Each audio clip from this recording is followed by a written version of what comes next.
Everybody's saying Rent2Rent is dead in 2026. And they're right. Bro, what are you talking about, man? But they've got the wrong reason. It wasn't the law that killed Rent2Rent. The law's just the headline. The truth is this: the smartest operators in this country never went near it in the first place. I'm one of them. While everyone around me was building on Rent2Rent, I built something different. Today, I'm gonna tell you why I made that call, what I saw, and what I did instead. And I'm gonna show you the model that took me past £100,000 in my first 8 months. So just stay with me. And by the end of this video, you'll see the playbook that the biggest UK Airbnb operators have been running quietly for years. And you're gonna know why right now is the best window that we've had to actually step into it. First, quick context for anyone who hasn't been following. The Renters' Rights Act takes effect on the 1st of May 2026. Section 21 is gone. Fixed term tenancies are gone.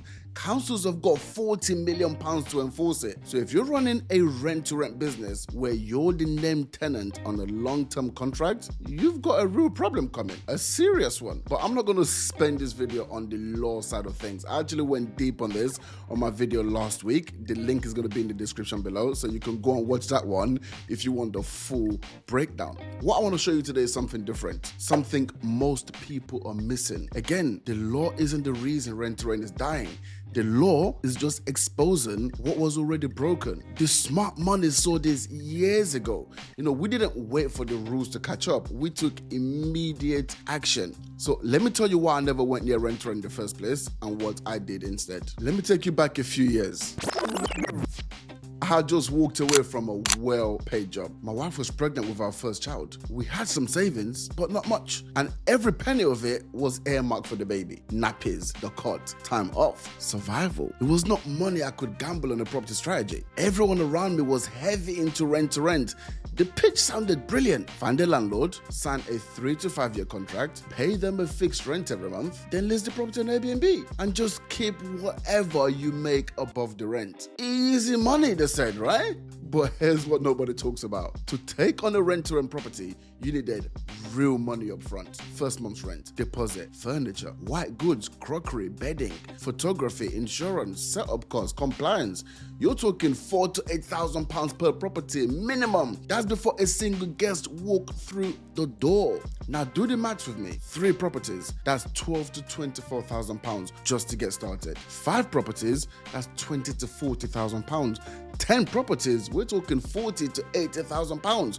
I didn't have £80,000. I didn't have £40,000. And I couldn't risk what I did have. So if even one of those properties had a slow first 3 months, at £2,000 rent per month, that's £6,000 gone. And I still owed the landlord rent the next month. That single constraint changed everything for me. I had to find another way. That was not a viable option. There was no choice. Now, here's the thing most people don't know about me. Before all of this, before Airbnb, before my academy, before any of it, I was an estate agent. I worked in lettings. I sat in those offices. I watched how the business actually made money. And here's what I noticed. Letting agents didn't rent properties from landlords. They didn't sign tenancy agreements. They didn't pay deposits. They didn't take on any of the risk. They just simply managed. The landlord owned the property. The agent found the tenants. They did the paperwork, collected the rent, and took a fee, usually 10 to 15% of the rent. The agent put up nothing. The landlord put up everything, and they both made money. And I sat with that thought for a long time. And then one day I asked myself the question that absolutely changed my life. Well, what if you did exactly that, but with Airbnb? I started digging. I wanted to know if anyone had already cracked this, specifically for short-term lets. And what I found genuinely blew my mind. The biggest service accommodation operators in the UK, they weren't doing rent-to-rent. They were running partnerships. Some of these companies have hundreds of properties. The biggest ones are running over 1,000 properties, and they don't own a single one of them. They don't rent them either. They operate them on behalf of the landlords, and they take a share of every single penny that comes in. That's the moment everything clicked. So let me show you why this is so much more powerful than rent-to-rent. The maths is gonna make it make sense to you. So picture 2 operators. Same skill, same effort, same market. Now operator A goes the rent-to-rent route. Each property costs, let's say, £6,000 up front. They want to scale to 20 units. 20 times 6, that's £120,000. That's no property business. That's putting your own house on the line. Now, operator B goes the partnership route. Each property costs them nothing. The landlord still owns the property. The landlord still pays the mortgage. Operator B comes in, sets the property up, runs it for the landlord, and takes a share of the income. The rest of it goes to the landlord. They do that 20 times. Each one still costs him zero. Yes, operator B makes less per property. Sharing the income with the landlord means a smaller margin per unit. But here's what people miss. Operator B can take as many properties as they can manage. 20, 30, 40. They're not going to run out of money. They run out of time. And time you can hire for. You can pay someone to replace your time. You can build a team. Operator A can take on as many as they can fund. And that is a much, much smaller number. And the reality is, most of them stall after just 3 or 4. Some stall after just 1. So who actually makes more money over the long run? Obviously, operator B every single time. Lower margin per property, higher total income, far less risk, far more freedom. This is the match the smart operators worked out years ago. It's why the biggest UK names quietly just walked past Rent2Rent and they built partnership portfolios instead. The new law isn't the reason Rent2Rent is dying. The maths was already broken. The law is just the final nail in that coffin. Let me show you how this works on the ground. I'm going to keep this simple. You find the landlord has a property, maybe one. Maybe they've got a portfolio and they want a better return than what they're getting from a long-term tenant. You don't rent the property from them.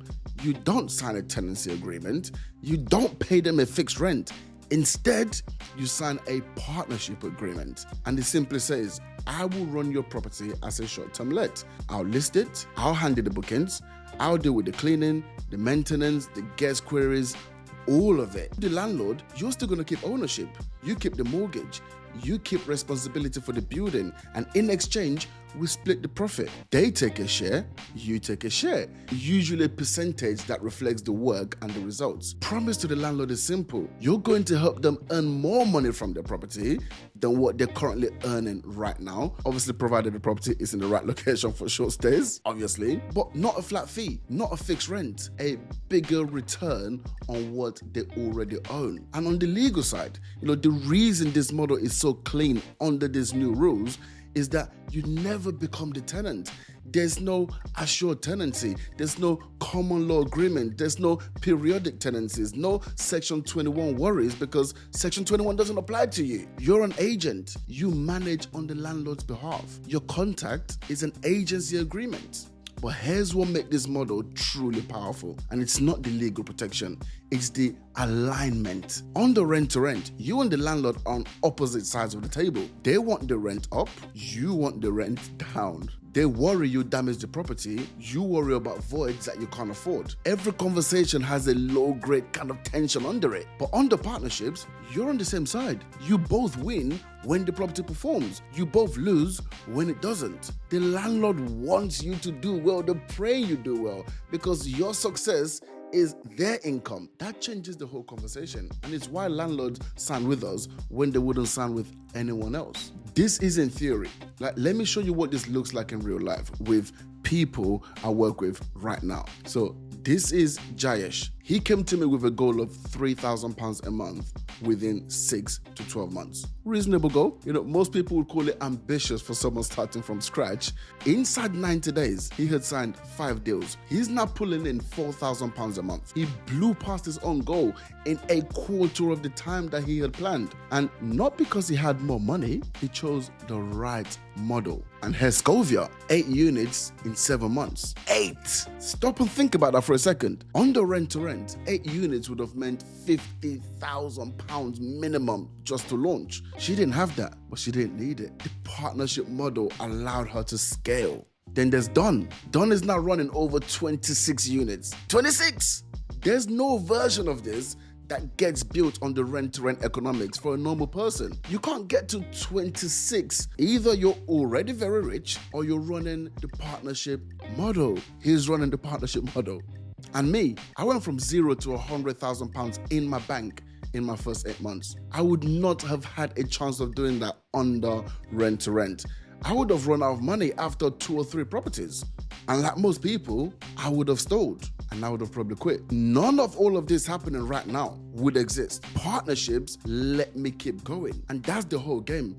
The model that allows you to just keep going, to just continue putting time and effort in, is the model that actually wins. So who's watching this video right now? There's 3 groups. Group 1, you haven't started yet. Don't start with Rent2Rent. The maths was always tight. The law just made it even tighter. So just skip that bottleneck.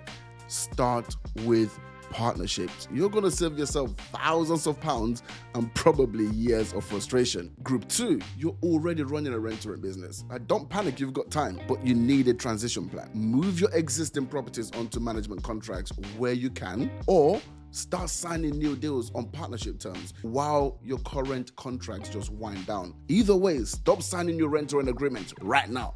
Group 3, you've been sitting on the fence for a while. This is your window. More landlords are open to a conversation today than at any time that I can remember. Section 21 is gone. Fixed terms are gone. Council enforcement is up. Landlords are tired and they're worried. They want a way out.